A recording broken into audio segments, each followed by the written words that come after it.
नमस्कार दोस्तों ये वीडियो बनाने से पहले मैं यही सोच रहा था कि काश इसकी ज़रूरत कभी भी किसी को ना पड़े, किसी भी इंसान को ना पड़े, क्योंकि न्यूक्लियर वॉर मतलब होता है टोटल डिस्ट्रक्शन।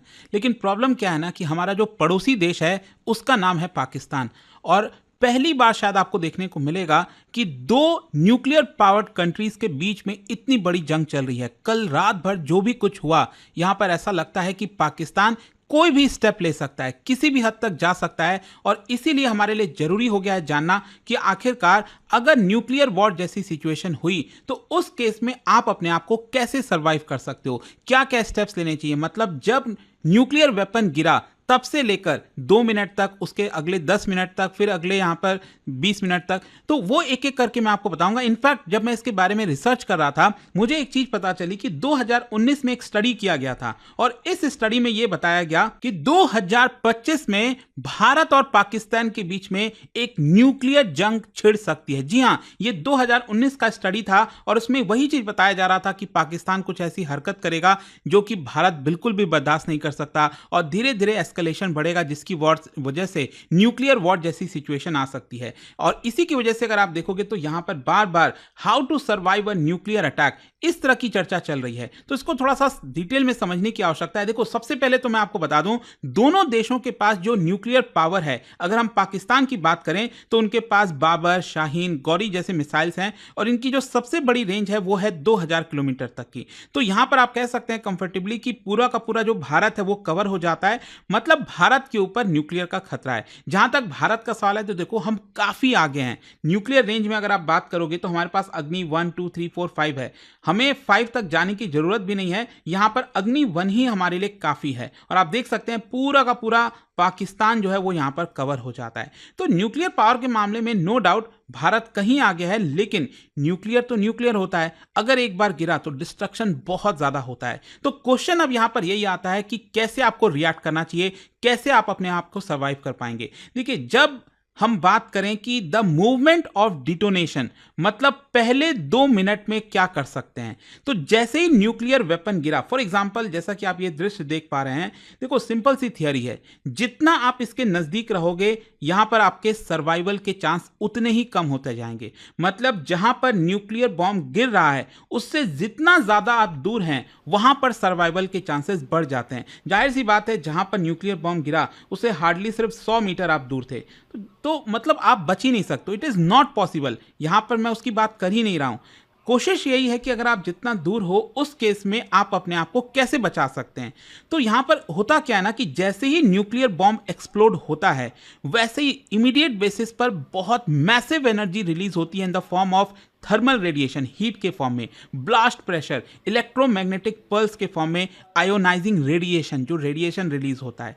तो यहां पर ये फायर बॉल के फॉर्म में होता है, जो कि सूरज का जो सरफेस है ना उससे 1000 गुना ज्यादा डिग्री हॉटर आपको ये देखने को मिलेगा। और उसके बाद क्या आता है, एक शॉक वेव आता है। मतलब ये आप देख रहे हो, देखते देखते कुछ ही सेकेंड्स के अंदर एक शॉक वेव आएगा, लाइट फ्लैश होगा, रेडियो एक्टिव फॉल आउट होगा, जो मैं आपको एक एक करके इसके बारे में बताऊंगा। कहने का बस सिंपल अर्थ यह है कि जितना क्लोज आप के रहोगे उतना बचना चांसेस काफी मुश्किल है। तो इंस्टेंट रिएक्शन क्या होना चाहिए? इंस्टेंट रिएक्शन ये होना चाहिए, जैसे ही न्यूक्लियर वेपन गिरा इमीडिएट बेसिस पर आपको ग्राउंड पर आ जाना चाहिए। ग्राउंड पर मतलब तुरंत लेट जाना चाहिए, अपना फेस डाउन कर देना चाहिए, पृथ्वी की तरफ अपना चेहरा करना चाहिए और हैंड से उसको कवर कर देना चाहिए। बेसिकली यहां पर कोशिश यही है कि यहां पर जो इंपैक्ट है वो मिनिमम से मिनिमम हो। अगर आप खड़े रहेंगे तो यहां पर सर्वाइवल के चांस ऑलमोस्ट इम्पॉसिबल है। तो इमीडिएट बेसिस पर आपको ग्राउंड पर जाना है, लेट जाना है, पूरी तरह से फेस नीचे की तरफ होना चाहिए। जो फ्लैश है वो इंडिकेट करता है कि आप थर्मल वेव के रेंज में हैं, जो कि बहुत तेजी से ट्रैवल करता है। मतलब ब्लास्ट होते ही कुछ ही सेकंड्स के अंदर जो थर्मल वेव है वो आपको हिट करेगा। और ध्यान रखिएगा, ये जो फ्लैश होता है ना, इसको देखना भी नहीं है, भूल कर भी मत देख लीजिएगा, क्योंकि अगर आप कई किलोमीटर दूर भी रहे, अगर आपने इसको देखा तो यहां पर ब्लाइंडनेस के भी चांसेस होते हैं। बेसिकली परमानेंट रेटिनल बर्न हो सकता है, फ्लैश ब्लाइंडनेस हो सकता है। तो इसको देखना बिल्कुल नहीं है और इमीडिएट बेसिस पर आपको कवर ढूंढना है। कोई थिक वॉल हो गया, कोई डेस्क हो गया। मतलब देखो, अगेन सर्वाइवल के चांसेस कम होते हैं, लेकिन स्टिल आप यहां पर कोशिश कर सकते हैं। और इनफैक्ट मैं आपको कुछ आइडिया बताता हूं। बेसिकली क्या है, अगर आपने सही स्टेप लिया और थोड़ा सा दूर हो आप, तो यहां पर चांसेस है कि आप बच सकें। जैसे कि मान लीजिए जहां पर ब्लास्ट हुआ, अगर आप 0 से 1 किलोमीटर के रेडियस में हैं, तब तो 0% चांस है, आप सर्वाइव ही नहीं कर सकते। टोटल डिस्ट्रक्शन, जल के राख हो जाएंगे, फायर बॉल एक प्रकार से निकलेगा, तो वहां पर तो सर्वाइव कर ही नहीं सकते। अगर आपकी रेंज 1 से 2 किलोमीटर की है तो सीवियर डैमेज होगा, 3rd डिग्री बर्न होगा, अगेन सर्वाइवल के चांस बिल्कुल लो हो जाते हैं।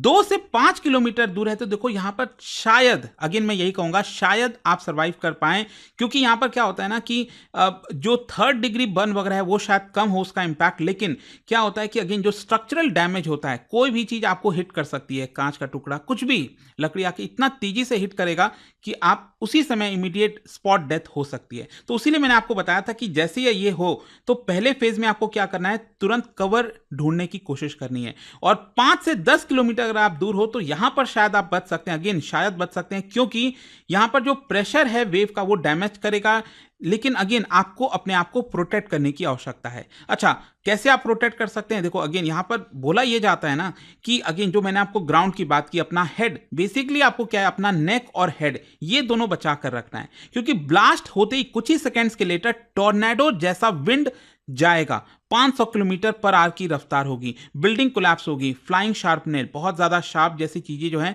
वो आपको हिट कर सकती हैं। तो ये तो बात हो गया पहले 10 मिनट की, मतलब अपना हेड और नेक को बचाना है, जितना दूर आप रहेंगे उतना बेटर रहेगा, ग्राउंड पर लेट जाना है। फेज 3 होता है फॉल आउट प्रोटेक्शन, बेसिकली इसको न्यूक्लियर फॉल आउट कहते हैं, जो कि 10 मिनट से 60 मिनट्स के बीच का होता है पोस्ट ब्लास्ट। तो यहां पर आप देखिए, समझने की कोशिश करिए होता क्या है। जैसे ही यहां पर ब्लास्ट हुआ, जो रेडियो एक्टिव पार्टिकल हैं इसके, जैसे यूरेनियम, प्लूटोनियम, सीसियम, स्ट्रोटियम, मतलब जितने भी रेडियो एक्टिव पार्टिकल्स हैं इसमें, वो आपका क्लाउड के फॉर्म में चले जाते हैं। और फिर क्या होता है, धीरे धीरे करके ये ग्राउंड पर आते हैं, मतलब स्लोली, मतलब आप कह सकते हैं लगभग 10 से 20 मिनट बाद जो है ये आपका ग्राउंड पर आना स्टार्ट कर जाते हैं। एंड यहीं पर आपको अपने आप को बचा कर रखने की आवश्यकता है। मतलब ये जो रेडियो एक्टिव पार्टिकल्स है ना, जो हवा में उड़ा है, वो यहां पर आपके शरीर को टच ना करे, ये कोशिश करनी है। तो क्या होगा कि 10 मिनट के बाद क्या करना है, आपको कुछ ना कुछ अंदर घर को ढूंढने की कोशिश करनी है, कोई ऐसा इंडोर जगह ढूंढना है, नियरेस्ट जो सॉलिड सील्ड बिल्डिंग। कोशिश ये करनी है कि वो बिल्डिंग जितना ज्यादा सील्ड होगा, मतलब ये नहीं करना है कि खुला बड़ा वेंटिलेशन वाला बिल्डिंग है, मजे से हवा का आनंद ले रहे हैं, वो नहीं है। यहां पर कोशिश ये है कि जैसे बेसमेंट वगैरह हो गया जो कि सील्ड होता है, तो उस तरह की जगह ढूंढने की कोशिश करनी है। और जैसे ही मान लो आप गए तो तुरंत कोशिश करना है कि जो Windows, outer wall, roof top, उसको ढक दिया जाए पूरी तरह से। जैसे कि मान लो अगर गेट के नीचे गैप होता है थोड़ा सा, हवा जहां से पास होती है, तो उसको तुरंत यहां पर गीले कपड़े से या कुछ ऐसा उसको ढक दो। Shut off ventilation system, AC, heater, ये सब कुछ नहीं चलाना है, फैन वगैरह। विंडोज को सील करना है, डोर्स को सील करना है किसी भी चीज से। और साथ ही साथ देखो यहां पर एक बहुत इंपॉर्टेंट स्टेप लेना है, ध्यान रखिएगा। क्या होता है, जब ये न्यूक्लियर बॉम्ब फटता है तो जो रेडियो एक्टिव पार्टिकल्स हैं, ज्यादातर 90% रेडियो एक्टिव पार्टिकल्स आपके कपड़ों पर रहते हैं।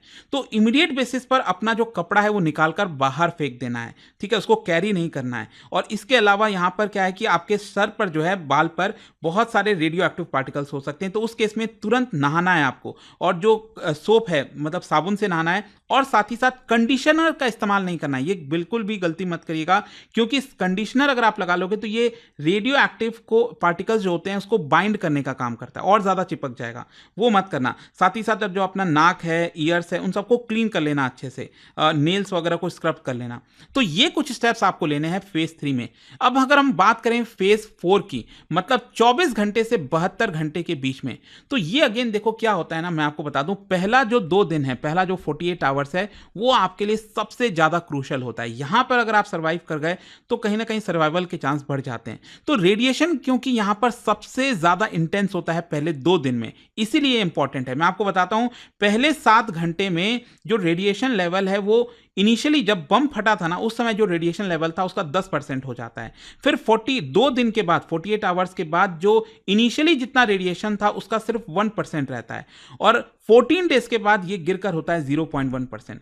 मतलब लगातार रेडिएशन का लेवल कम होता है, लेकिन ये 0.1% भी radiation, let me tell you, ये आप को मृत्यु दे सकता है, मतलब इससे मौत हो सकती है। तो इसको बहुत हल्के में मत लीजिएगा। अगेन यहाँ पर आपको स्टेप लेना है। स्टेप क्या लेना है कि जैसे आप किसी घर में हो, कहीं पर कुछ हो, या फिर आपने अपने आप को पहले से तैयार करके रखा है, तो जो प्री पैकेज्ड फूड है, सील्ड फूड है, खुले हुए फूड को नहीं खाना है। जो वाटर वगैरह है वो पाइप का आप पी सकते हो अगर वहां पर कंटामिनेशन नहीं हुआ है। बॉटल वाटर प्रेफर करना चाहिए, बॉटल में जो वाटर है। फ्रेश प्रोड्यूस जो है वो अवॉइड, जो एक्सपोज्ड फूड है ना, उसको अवॉइड करना है बेसिकली। फिर इसके अलावा वेंटिलेशन, हाइजीन, जो मैंने आपको बताया ना कि वो सबका आपको ध्यान रखना है। और इसके अलावा यहाँ पर आपके पास कुछ ना कुछ एक कम्युनिकेशन सिस्टम होना चाहिए, अदरवाइज आप कैसे कम्युनिकेट करोगे, कैसे पता चलेगा सरकार आपके हेल्प के लिए आई है। तो बैटरी पावर्ड कुछ रेडियो वगैरह अपने पास रख सकते हैं। हाँ, इसमें एक इंपॉर्टेंट चीज ध्यान रखिएगा, अक्सर बात कही जाती है पोटेशियम आयोडाइड की। पोटेशियम आयोडाइड बेसिकली अगर ये टैबलेट आपके पास है तो विद इन 1 आवर, जैसे ही रेडिएशन हिट किया,